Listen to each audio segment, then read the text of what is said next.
Hi, everyone. So before I flip to the presentation, I'll speak directly to you for a couple minutes. First of all, I just want to thank everyone for being on and for being so prompt. And so since you guys were so prompt, I want to start at exactly 12 and hopefully give us the full hour. Some of you may know me and probably have heard me speak at Pacific Advisors or in one of my workshops. My name is Penny. I run a company called Thrivos Consulting. And our job is to help advisors and institutions manage change and thrive. And when I launched the business a couple of years ago, I never anticipated the sort of change we'd be helping advisors and institutions manage. And I joke that I have started every presentation the last couple years with this one line: we are in a time of great change and uncertainty. And I'm still using that line, even more so today than ever. And so I recognize that this is unique. It's unique for um, the entire spectrum of financial advisors, the folks who are what I consider, the old school sort of advisors, enjoy the face to face, signing paperwork over the kitchen table, working in the office every day with their whole team, who've now had to transition to working from home, their teams included, for the first time in their career. And then the younger advisors who've only ever experienced a bull market and who are now faced with having to still generate new business in an entirely virtual world that is now, perhaps entering a recession. So everything I'm going to talk about today is relevant for both sides of the table and is also really relevant for your team. So I've recorded this. I'm happy to share it. I'm happy to share my slides with you. I'll start by saying what's so interesting about what's happening now is that not only are we in a crisis that most of us have never experienced before, but we're also in a time in society when the consumer generally feels as if they can't trust the media and news sources. And so the one group of people who we have as Americans and Canadians and elsewhere in the world, but can't forget my Canadian clients, but the one group of people we can turn to for actual facts, who are licensed and certified and able to help us during this time, are financial advisors, period. Now, of course, doctors as well. If we're sick, we're going to go to doctors and hospitals and nurses. But financial advisors are the one group of people who actually are prepared to help us manage times like these. And so I want folks to feel empowered by that and use this as an opportunity to double down on their value proposition and really think about what their objectives are as a practice, as a team, as an advisor over the next month, and then how we can translate those objectives to what the business is trying to achieve year after year once this is all over. And so I'm going to share my screen right now and walk you through a presentation. Hopefully you can all see it. Raise of hands again if you can see it. Yes, fabulous. I don't know if anybody has noticed this as well, but I've been using Zoom and all sorts of online platforms forever. And now that I actually need them, they have not worked as well these past couple weeks. So I don't know if anyone has noticed that as well. Feel free to raise your hands, by the way, anytime you agree with something I say. Zoom has not worked as well as I would like it to. So, okay, so this presentation is called Leading Clients and Teams in a Time of Massive Uncertainty. And, I'll start obviously by saying we're in unprecedented times. In the past couple weeks, we have seen some of the most erratic market behavior that we've ever experienced. And you all obviously know these facts. One I think was interesting was, trading being halted 3 times. That's not a new phenomenon that's happened over the past couple years. As the markets have become really erratic in response to economic and political events. But what's really interesting is robo-advisors and digital service providers have only ever really been around in a bull market. And so we're now seeing the effects of like what happens when, you know, the markets are in turmoil. People don't actually have the ability to do it themselves because the service providers are, you know, halting service. And so I think it's going to be really interesting to see how folks continue to do it yourself after this is all over. I mentioned a moment ago, the only people we can really turn to for real guidance and support are financial advisors. And now is the time to lead not only your clients, but also your team members. And so I'm going to give you 6 communication strategies or ideas that I want you to implement immediately post this session. And the first one I alluded to just a second ago: double down on your value proposition. How are you actually going to do this? How is it going to manifest? My recommendation is to hold a conference call as soon as possible with your team, including your family, anybody who is an ambassador for your brand, and do 2 things on that call. The first is I want you to remind and establish for yourselves now and forevermore, what is the value that we bring to clients? This type of exercise, it's a coaching exercise. It's incredibly effective for people who are very task-oriented.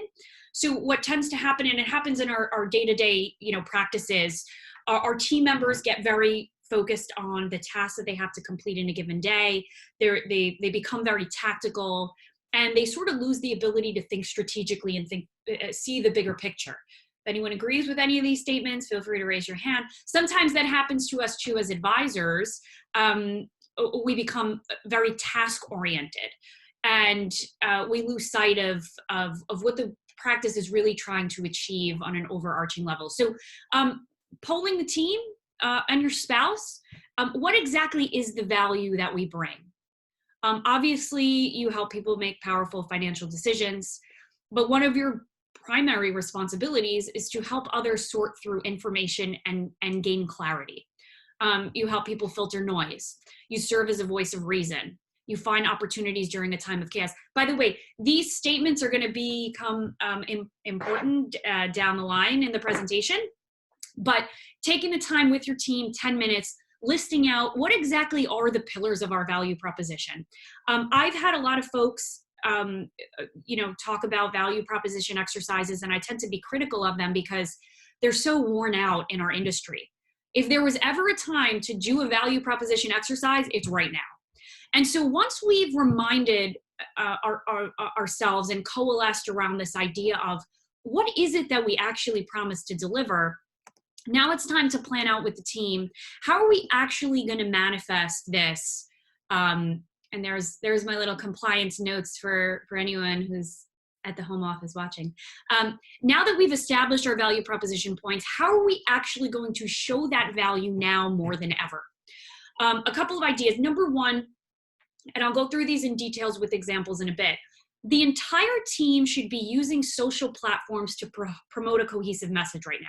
And it's going to be, by the way, one of those messages that we just discussed a slide ago. There are only 2 ways to generate business right now. Number 1 is through current clients and COIs to some extent. And number 2 is through social media. That's it. All other channels have been cut off. And so I also, if you follow my content, I tend to be critical of folks who are, you know, sending direct messages on LinkedIn, asking people for a cup of coffee, you know, in regular times. But now's the time to actually do some of that stuff. So the first thing is the entire team should be using social platforms to promote your message. Establish with your team. Remember, this is all being done on your 1-hour conference call. Maybe you do it on Friday with the team. Value proposition. What are the things we're going to do to help manifest that? One is social media posting. Here's an example of a message.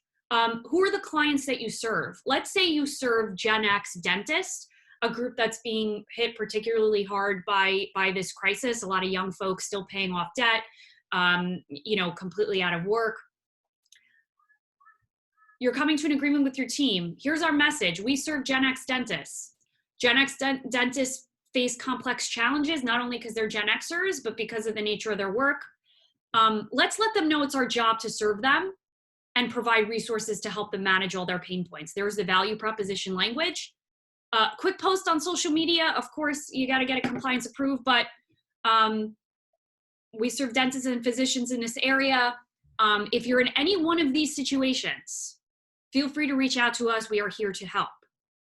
And here you're speaking directly to the consumer and his or her pain points. By the way, this is no different than what big institutions do when they use data and analytics to send out advertising or messages to people at specific points in time. It's actually really easy to do that. You just simply have to understand who your client base is. So posts like this every single day. Remember, it's not the actual post that's going to generate immediate business. It's the fact that the more content you put out into the universe, the higher your website, your name comes up in search engines when a prospect is looking for a financial advisor in your area. Okay, so your whole team is putting out messages, different variations of messages like this every day for the next 30 days. The second thing, different variations of messages. So in addition to just speaking directly to the consumer, look, we run a financial planning firm. We're in uncertain times. We're here to help. If you know anyone, connect them with our team. You're also delivering some value through your social media posts. Doesn't only have to be about the markets. By the way, the social media platforms are oversaturated with data and information. I would guess some of you would raise your hand to that statement, but we're also delivering some value. So to all our clients who are now working from home, here are some resources you may find helpful. By the way, if I was doing that post today, and I know that my clients have young kids at home, I would tell them to, Google has just added a new feature to Google searches where if you go to your phone and go to Google and type in the name of an animal and you hit search, there's a function to see it in 3D. And so suddenly your camera brings up these 3D like animals and you can superimpose them in your home and your kids can pose with them. It's really awesome. I would be posting that as a value add to people trying to entertain their kids from home. Maybe somebody on your team owns these more non-business related posts. And then engage. Use social media to drive engagement among your client base. Maybe you send out a note to your clients and say, look, or you post just to a Facebook group and say, look, every Friday from 12 to 1, we're going live. Our team's going to be eating lunch together over Zoom. Feel free to sign in and bring your kids. Posts like this every single day, alternate between business, personal, and then something more engagement worthy. The other thing about social media, someone on your team, it could be you advisors, spending 15 minutes on LinkedIn every morning or once a week doing the following. Search for the second connections of your connections. So you're going to LinkedIn, you're going to people, and you're going to advanced search options. And let me give you an example of why this is so powerful. So I searched for second connections of my connections in the greater New York City area where I'm located, who are in the IT and services industry and who went to the same college as me. And I filtered that search and got 10 results. Now, a list that's certainly manageable. I noticed that I have someone in common, Ann Kirshner, who's a very close, a personal connection and friend of mine, to almost all of these people. And so here's what you're going to do.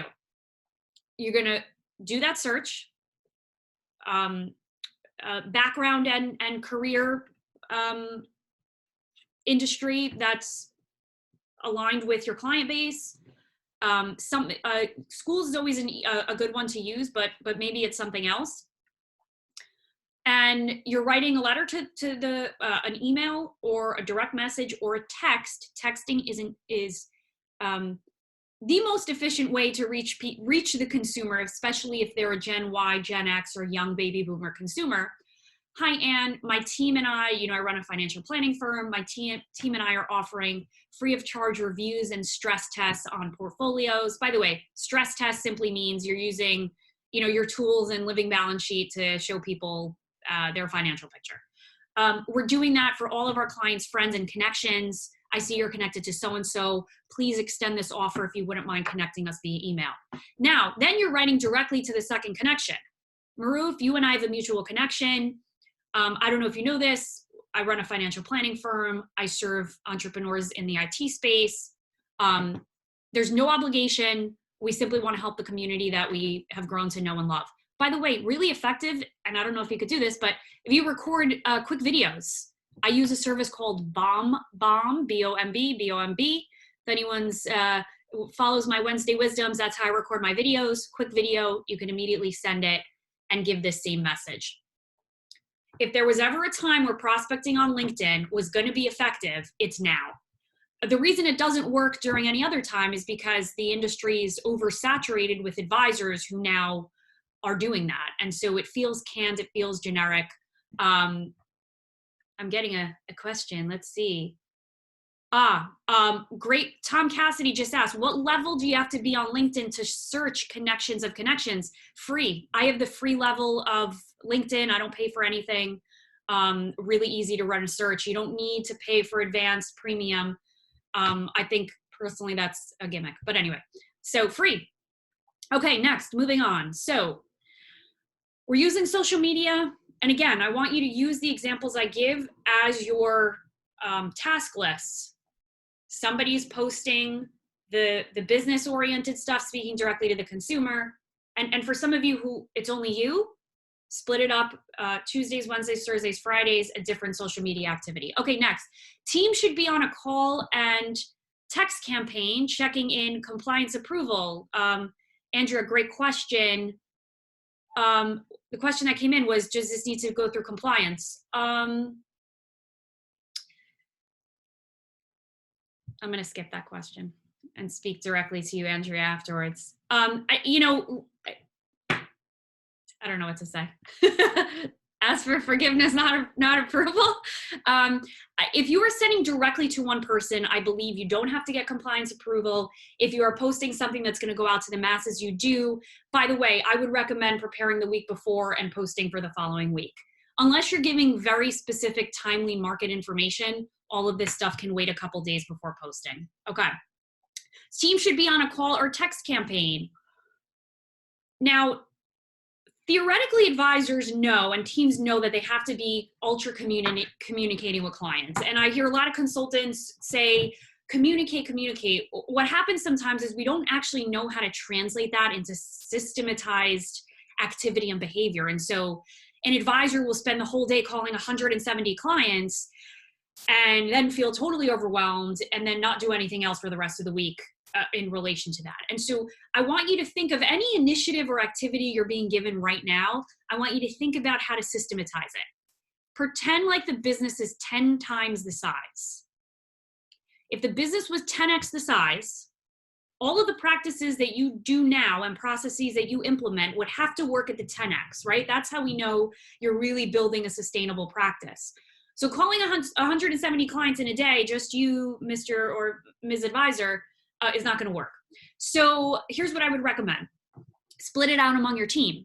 If you have a spouse who's actively involved in the business who clients know, have her or him reach out to the top clients. If you've built relationships, give them 10 clients to call and say, you know, this message up here, how are the kids managing the transition? Can we help in any way? I would also tap your spouse and network to reach out to people in their network. If you have I'll use this example just because it came up recently. If you have a wife who's a teacher and you tend to serve teachers and, you know, civil servants, and you've never really tapped that network, now's the time to have your wife reach out to people and say, look, you know, my spouse runs a planning firm. I don't know if you knew that. I think you knew that. Look, happy to spend 30 minutes with you just going through everything. Advisors to COIs, incredibly important. If you think of anyone, I'm going to do a live. I've seen a lot of the older advisors, baby boomer, and even some silent generation advisors holding live Twitter live sessions and Facebook live sessions. Kudos to anyone who's trying something uncomfortable right now. It's really being valued by the consumer. Just not to go off on a tangent, but the one thing I'll say is if this crisis has taught us anything, It's how many people are not working with a financial advisor right now. When I step outside of my consulting world, the world that I'm in with wealth management, and I step into my personal life, no one that I know as a Greek immigrant in a community of primarily Greek and Italian immigrant folks, baby boomers and Gen Xers, no one's working with an advisor. Everyone has their money in real estate. Everyone owns restaurants, small businesses, my parents included. They have no idea how to navigate what's happening. And so if folks feel like this is sort of played out to prospect and post these messages, not enough people are working with a financial advisor right now. Okay, that's my rant. So separate these communications. And by the way, if it's just you, by day, Monday, we're going to reach out to our A's. Tuesday, we're going to reach out to some of our B's. We're going to split that on Wednesday. This communication happens every single week until the crisis is over. By the way, it doesn't take a long time to send a couple texts. You can send a group text and blind copy people. So it just seems like it's going to one person. Doesn't have to be compliance approved if you're just saying, hey, how are you? Okay. Next, the practice should establish a resources section on their site. Now, I'm going to take these comments with a grain of salt because I know that there's Pacific Advisors has a really strong brand. But for those of you who operate your own, have your own site that clients visit and that you're active in updating. And by the way, even if you don't have your own site or DBA or anything like that, what are the three to five graphs, charts, or pieces of information that best illustrate your overall point right now? There's a ton of great graphs. BlackRock came out with one that's, if you miss 3 days in the market, if you miss 5 days in the market, what happens overall. And so I want you to create sort of a systematized response when people ask about your thoughts, or if you were to be prompted with the question of, what's happening in the marketplace. Leverage your asset management partners for this. They have a ton of great pieces. My recommendation is come up with 3 to 5 of them. If you're able to put them on your site, every organization across every industry has established some section on their site or social media where their consumer base can go for answers, right? If we think about Verizon, if we think about PayPal, if we think about Zoom, you go on their site, the first thing you see is COVID. How are we responding? What are our thoughts? It should be even more true for financial advisors, and not just on behalf of the home office. By the way, I'll just say this plainly. Your clients don't care what Guardian Life has to say about the coronavirus.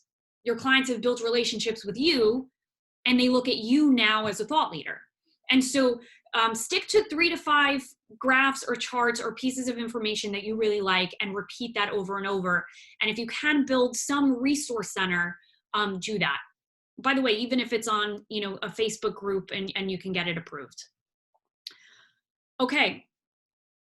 Finally, and remember, we're still this is still all the stuff you and your team are talking about. And by the way, if you don't have a team, a conversation you're having with a leader in the agency, a conversation you're having with me if you're a client, or just want someone to talk to, establish that sort of team collaborative feel during this time.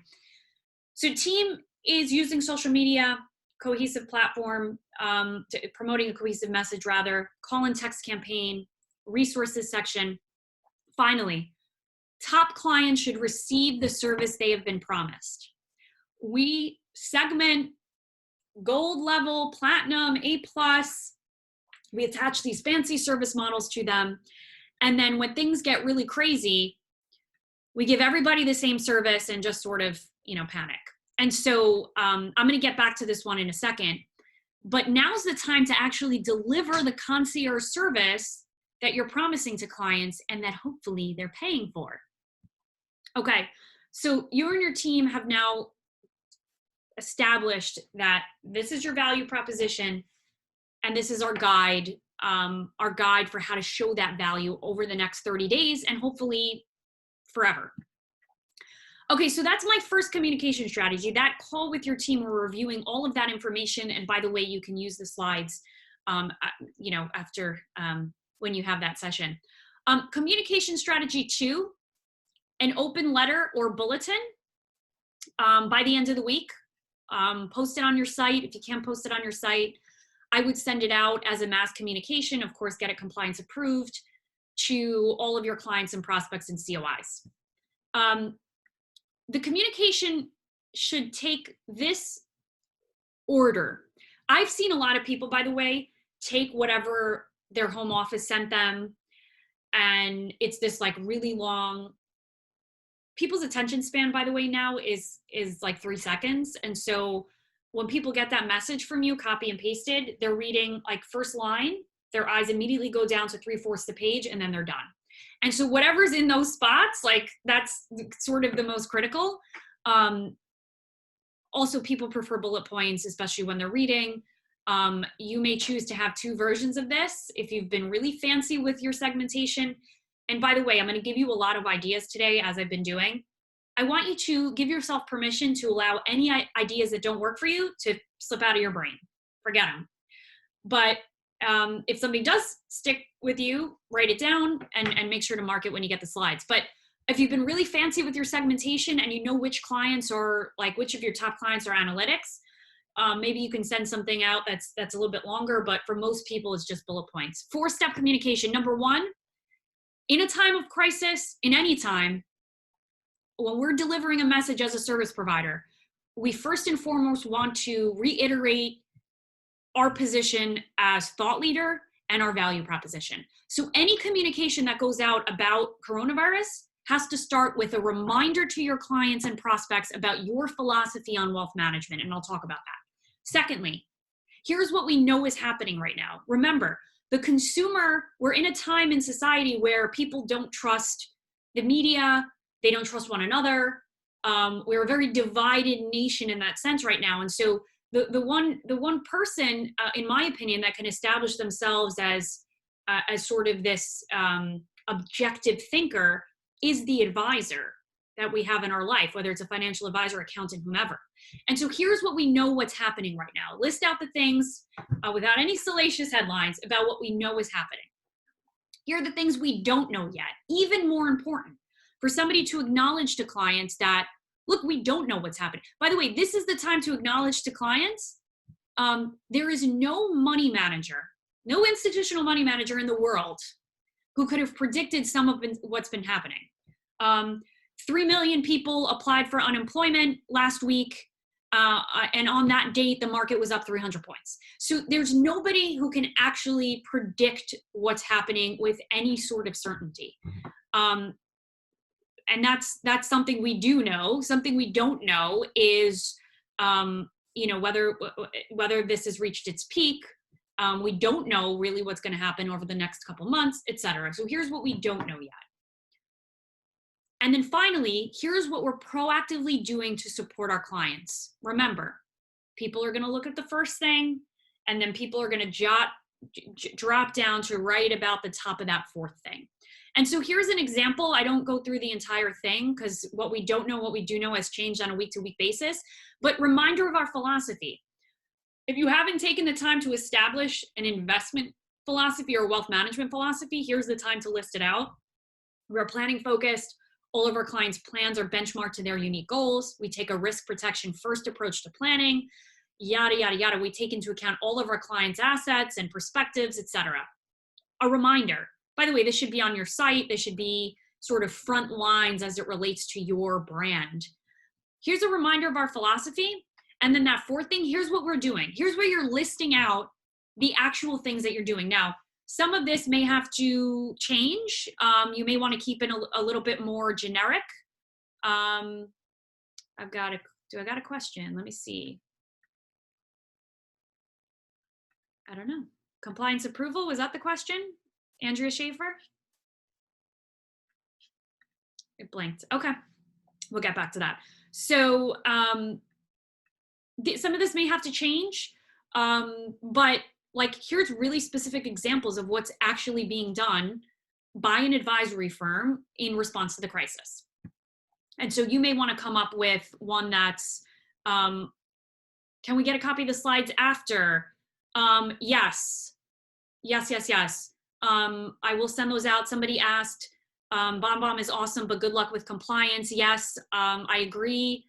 I would quickly look at what the rules are around posting, sending out videos and getting those approved. Even a quick video that's done not through a service like BombBomb could be really effective right now. People want the face-to-face. That's why I keep my video up whenever I deliver presentations virtually. Okay, the third thing, I alluded to this earlier, communication strategy 3. Within the next 3 weeks, everybody who you would consider a top client, and by the way, for a single advisor, that should only be between 10 and somewhere between 10 and 25 households. And so provide concierge service to top clients.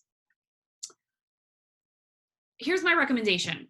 Top clients who pay the most, they generate the most revenue, should receive more than just a, hey, how are you doing? Or a, mass email bulletin about your response to coronavirus. Concierge clients, especially if they pay a planning fee, should receive an update on their plan with a very specific individual correspondence to them, whether it's through email, and then a phone call that says, these past couple weeks have been really uncertain and confusing. Now, granted, you've been in touch with them, but so maybe you take out that second line, but we want you to know that we went ahead and reran your plan. We stress tested it, even with a 20% drop in value, maybe that's 30% now. But here's our executive summary. Your stated goals are and have always been XYZ. We stress tested your plan, and even with a 30% drop in value, you're still on target to hit your long-term goals. Over the short term, though, there may be a couple things we're monitoring. Maybe they were thinking about buying a vacation home and now, or maybe they were renting a property and now their renters aren't paying, and whatever. Giving them a if-then scenario. So if this happens, we will do the following. And then overall, here's our recommendation. I would use the same template with every single top client. Attach an updated snapshot of your plan. The power right now, and I don't know if honestly we could have said this any time over the past 10 years. The power of having tools right now that give you a total picture of your wealth, and the ability to see everything at a higher level, to see that maybe you've had a tough day, but your overall net worth is XYZ, incredibly powerful. I personally have been logging into my eMoney account every single day just because it slightly makes me feel better. And so we take those tools for granted, and some of us have not spent enough time training clients on getting online and inputting their information. Now's the time to do that. And so in addition to this communication, it is getting every single one of your top clients with all of their information being pulled into whatever tools you use. Whatever planning tools you use that aggregate data, now's the time to do that. Okay. Managing unfortunately, my assistant and much of my team is unfortunately sick right now. So I am trying to manage these questions in addition to going through the slides. Okay. So remember, we got our team meeting. We are reminding them of value proposition. We're laying out the 5 things we're going to be doing, over the next month, and hopefully translate that into our weekly activity moving forward. We are providing concierge level service to top clients. We're posting that, that bulletin or sending out that mass email that we're getting compliance approved to all our clients. By the way, that email goes out weekly. That 4-step email, every week we're updating it. Now, I know it takes time to get compliance approved. So, do it from a couple days before and send it out. People are not going to nitpick on the exact details. People just want to feel like they have someone in their corner. Here's the 5th thing, or maybe it's 4th. Proactively communicate with opportunistic investors. The reality is part of your value proposition is to scour, and I don't even know if that's a word, but scour the industry for solutions and opportunities for clients. That's why they pay to have an advisor in part. And so it's actually a tremendous buying opportunity for people who are opportunistic in the way they approach planning, in the way they approach investments, and with the right time horizon. So here's your other communication that you're sending out if you haven't already. And my guess is most of you have done this. So two types of communications. One is very simply to clients who you know would want to buy right now. We know that you're someone who likes to take a proactive approach. This is buying opportunities for some investors. This doesn't come up often, but you deserve to know when it's an opportunity to put money to work. Schedule some time with us. We want to go through it with you. So that's one. My other recommendation specifically for this audience on the call is what a tremendous time to reach out to insurance-only clients.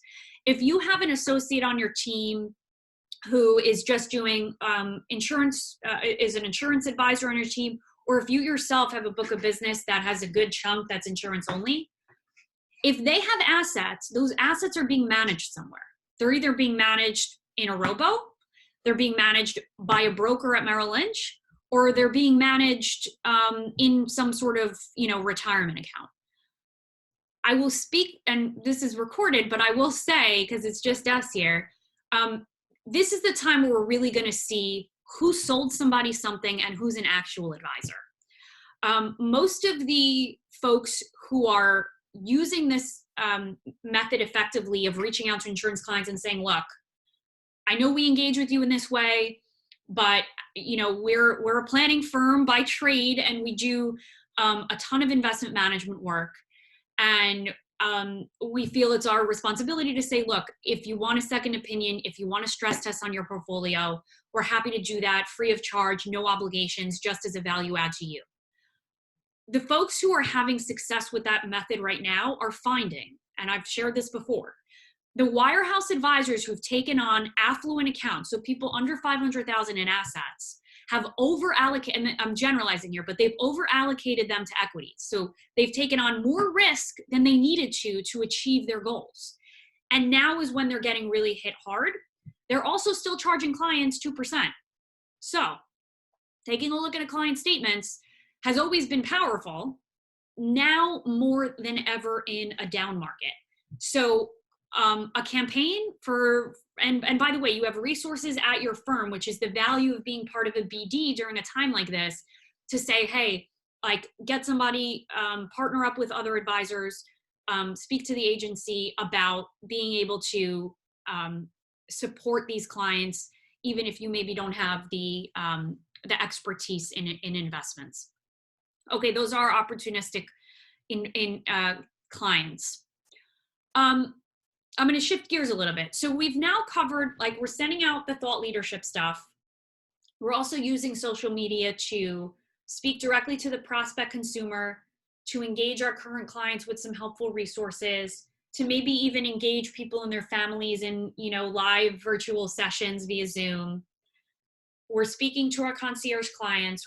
And by the way, this sounds like a lot, but when you use the templates and you time block and split it up according to the 5 days of the week, it's absolutely able to happen, especially if you're only communicating to 20 of your top households, maybe even less. By the way, if you really think about who's an ideal client, like who fits all of those categories,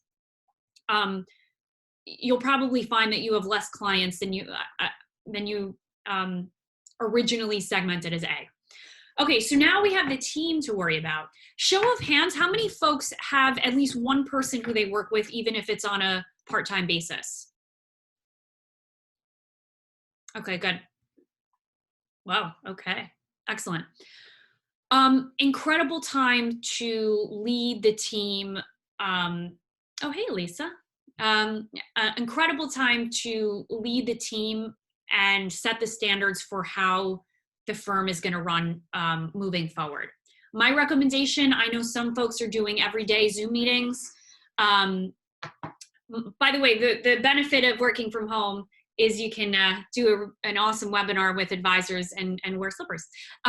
So I would do 2 virtual meetings a week. Mondays and Fridays with the team, front end and back end of the week. The most important thing you can do right now, and if you've been in any of my workshops or heard me speak, I speak a lot about objectives and the importance of understanding not tasks, but what are we really trying to achieve. So on your Monday meeting, you're going to establish the practice's core objectives. If you've never done this exercise before, perfect. Now's the time to do it. Here's a reminder, and this is you now with team. Like, let's identify what it is we actually aim to achieve over a quarter. Like, let's assume that we're going to now be, self-quarantined away from each other for a quarter. It's not good enough to just say business as usual anymore. First of all, because it's not business as usual, but also because business as usual, unfortunately, can mean us being really not productive in just getting through the tasks of the day. And keep in mind, work expands to fill the time we have it. So if we're working from home, it doesn't ever feel like there's an end. And so what we may have been able to accomplish in a very given time frame in the office will now span from morning until night and carry on into the next day. And so what do we aim to achieve over a quarter? I would change this to what are we going to aim to achieve over the next month? Here's the reminder. Forget about the tasks. We want to drive engagement with top clients. We want to deliver on our value proposition. We want to generate new business. We want to deepen relationships with COIs, and we want to deepen brand awareness. Now, how are we going to achieve that? A lot of what I just spoke about, guys, helps to achieve those objectives. But what I want you to do is allow your team, a lot of times advisors tend to give the answer, right? When they're running a team meeting, it's them directing, very similar to what I'm doing right now. And it prevents team members from using strategic thinking skills and problem solving skills, which means they rely on us for the answers. And so invite them to answer that question. How are we going to achieve it? Now, the answers are, we're going to communicate consistently every week with our clients, right? Remember that slide where I showed the different text boxes to all the A's and B's? We're going to generate updates and executive summaries for all our top clients. We're going to trade and execute orders for clients same day. And these are theoretical. We're going to return all messages and phone calls in 24 hours, although top clients get, priority. We're going to offer free second opinions to all prospects and single product clients. And we're going to offer a stress test to all the clients of our COIs. If we have an estate attorney or accountant that we work with, we're going to, send out a Zoom link, ask them if you can run a Zoom with their clients who want free sort of guidance or to hear from a thought leader on financial planning. The scariest part about doing something like that, and I speak for some of my clients, is the fear that nobody will sign on, and the idea of like, how would I even get people sort of interested in hearing me? And my recommendation is to try it now in a time where you really have nothing to lose and only something to gain, which is giving information to people who really need it right now. I might say you want to protect your time. Otherwise, if we weren't in this crisis, your revenue generating activity, but you have nothing to lose and everything to gain by trying that. Okay, so we've established our core objectives with the team. We're on the same page about how those objectives actually manifest into activity for us. The reason I gave some of these different examples is because if you have a team and you have an associate on your team, like these three, right? The investment summaries, the trade, this might be them. This might be your, administrative assistant. This might be you, but these are actually a bunch of different activities that can be divvied up. I see Tom Freeman there. Hello. Oh, great. Okay, so now we're going to be using an agenda for our team meetings. If you've never used an agenda before, I'm always surprised by how many people don't. Now's the time to start. Monday morning meeting, and this is something you can use definitely after this is over and you're all back in the office regular. Monday morning meeting is a preparing for the week. I would, and I'll talk in a second about how to update this effectively. A lot of folks hold meetings just because they feel like it's been told to them a million times by practice management consultants. And so they do it, but it just sort of starts to feel like a running update of how was your week, how was your weekend. The meetings are very specific objectives.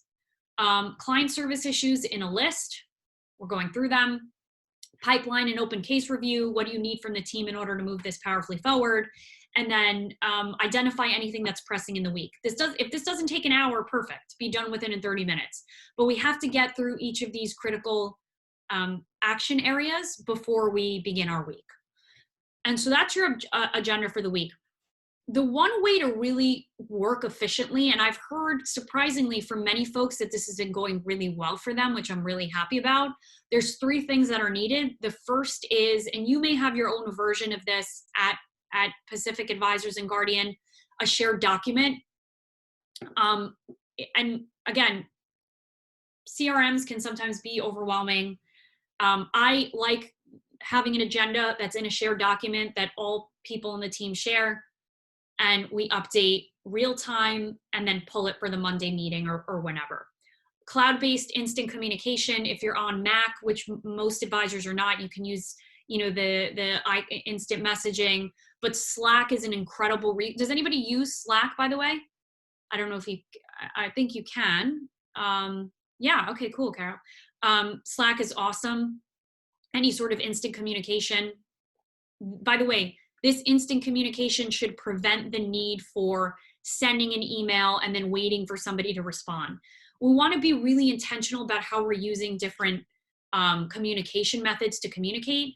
Slack or any sort of ongoing communication like text should be taking the place of many of the emails that we send. And then finally, video conferencing, absolutely critical. I have a question. Let's see, does Slack require approval? Hey, Ryan. I don't know. I'll get back to you. I'm going to go with no.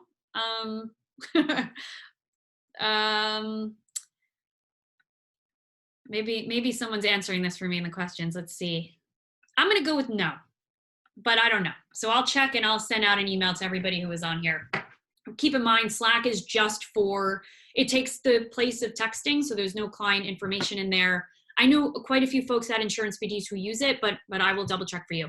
If you can't use Slack, I would recommend some sort of texting chain or using like the chat features in Zoom or in Gmail or in Microsoft Exchange to just quickly communicate back and forth.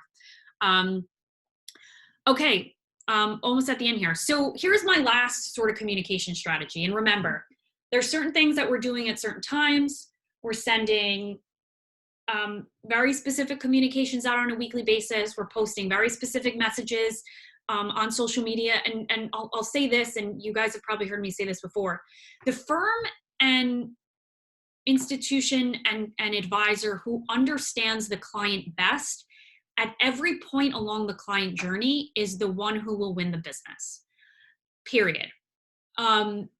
This is the way in which the world is working now, where firms are using big data and analytics to send very specific messages to clients at very specific points in time. I talked about this at the beginning. You can recreate that. You simply have to know and anticipate what clients want to hear and know at various points in their life. The one thing that you can do from now in every single conversation with every single person in your life, and it doesn't have to be isolated to, an email, on a weekly basis to an A client, is practice empathy in all of your conversations. I will also say that I think that we are going to see we already know we're going to see massive consolidation in the industry. I think this is going to speed it up because I think there are a ton of advisors out there who simply can't adapt enough to speak to the consumer the way he or she wants to be spoken to. And EQ is one of the most underrated skills in our business, and it's the most critical. It is the most critical during a time like this. Technical expertise is not, because you can get information, especially if you're at a BD, from others and sort of translate it into your voice.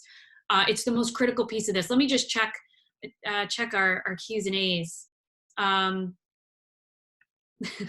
Robert says, we can't say I told you so. That's correct, Robert. That would not be somebody who's displaying high EQ, but you can think it. Okay, so here's the difference between sympathy and empathy. All my gentlemen, not to generalize, but all the gentlemen, difference between sympathy and empathy. I'm sorry you have been impacted by this. I'm sorry this is happening to you, versus you're validated in what you are feeling. I absolutely hear you and understand what you're saying. We have been deeply impacted as well, and we're going to get through this together. Having empathy is, by the way, a skill that you have to practice. It's, and what I'll share with folks is, we know we have to work on our empathy if our team members give us an excuse for something, and our immediate reaction is to say, when I was your age, I had to walk to school 6 miles with no shoes, and you've got it easy. And so if our initial reaction is to be defensive or what I call be the selfish listener, right? Given our own circumstances, then we need to work on empathy. And so I want you to practice intentionally giving empathetic responses. The other thing, and I've talked about this before in my trainings, ask as many open-ended questions as you can right now. Practice replacing any questions that appear to be helpful with what or how questions. What or how questions actually, they're coaching oriented. So they force the listener to think about solutions to propel them forward. So if you were to ask somebody right now, how can I be most helpful to you during this time? It's not a yes or no question. It's not something where they can answer, maybe, or no, I'm fine. It's a question that's actually going to force them to say, maybe they're going to say, I don't know, but I'm hoping you can help me answer that. Or what we really want them to say is, I would love to just get an update on, where I'm at in my plan, for example. How can we be most helpful to you right now? What tools, resources, or information can we provide to you to bring clarity right now? And if you really get good with EQ and coaching questions, I would actually say that's not a tremendously powerful question, because we're giving the listener options, tools, resources, or information. We don't want to assume any of those things. So what can we provide to you right now to bring clarity? Folks, because I've gone through years of training, it comes naturally. I will tell you that if you jot down all the questions you ask in a day, the majority of them will be closed-ended or will be selfish in nature. And I don't mean that negatively. I just mean, as salespeople, we want the consumer to get to a certain answer. I will also say asking rhetorical questions, not helpful. So saying something like, well, is that really what, is that really what's happening? Or have you just been watching the news too much? Rhetorical question. We want to allow people to sort of feel what they need to feel in this time. Finally, do remind clients of your value proposition. Our job is to XYZ. Keeping that in mind, how can we be helpful? Here are the don'ts. Yes, the don'ts. Business as usual needs to go out the window. I would say day one, yes, business as usual. In fact, my first Wednesday wisdom a couple weeks ago was business as usual. But when I quickly felt that wasn't the case, I pivoted. So don't say business as usual. Don't assume that you know what someone is feeling or thinking. That's the other thing. People have had, some folks, and I'm sure some of you agree, have surprised us with how they've handled this. Some folks have really, really had a tough time. Don't assume. By the way, excuse me, I'm getting a really important message. The only approved communication that can be used is Skype, which is awesome because Skype is great. Unapproved use of any other chat feature is not allowed. Okay, there we go. Guardian does not allow us to use any written communication method they cannot monitor. I'm guessing you're from compliance. Okay, thank you for being on. So if you have something you can use, awesome, use it. Skype chat, just as good as everything else.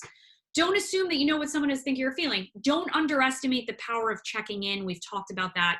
Don't ask rhetorical questions. Do you know that to be true? Is it just what you're feeling?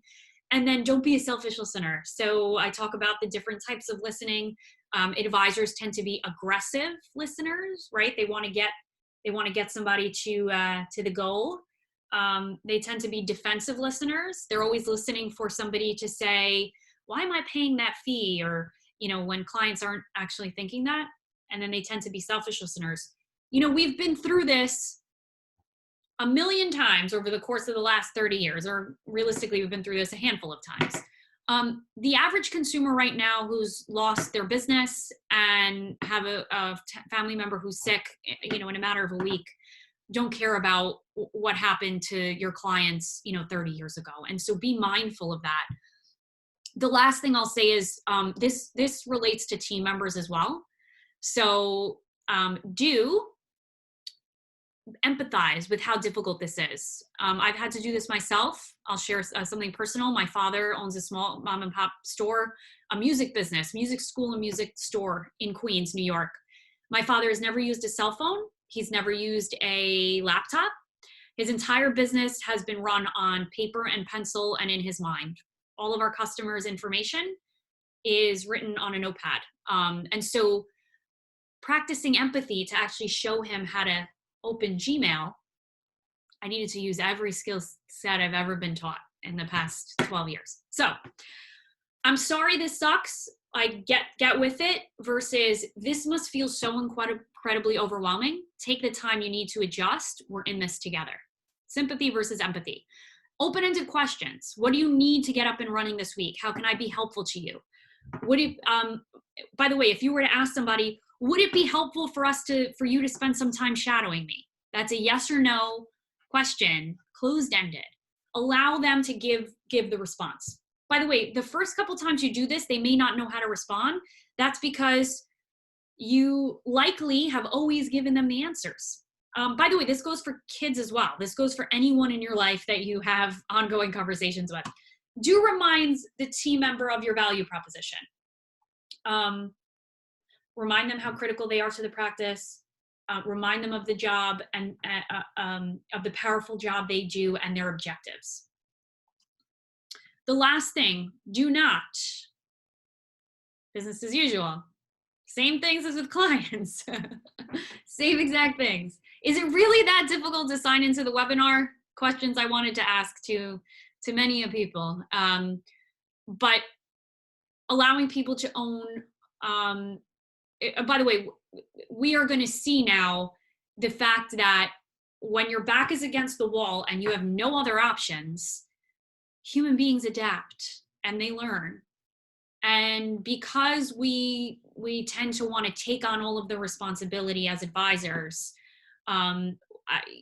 frankly, and us as leaders in the industry have stunted the growth of some people on our team who really could be, and even like family members who could be really effective at something, but they've never really had the opportunity to do that. And so use this as a time, if you have team members or others around you who you work with, joint work partners, to assess technical ability versus coachability.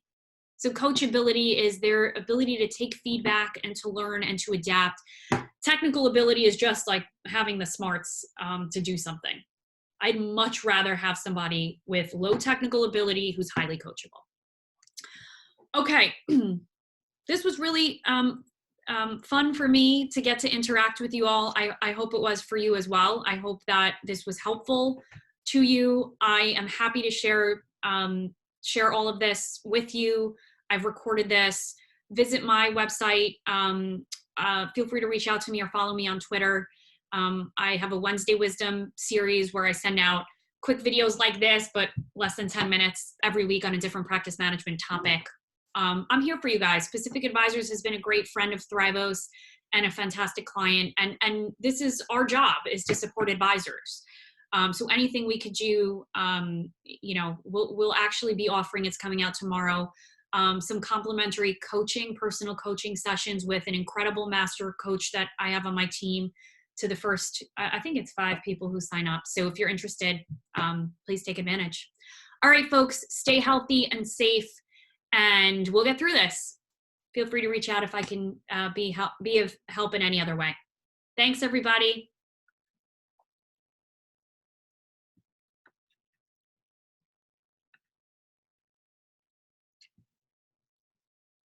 Thanks, David.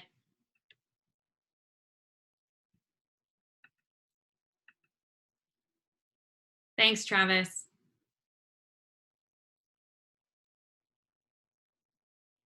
Thank you, Elisa.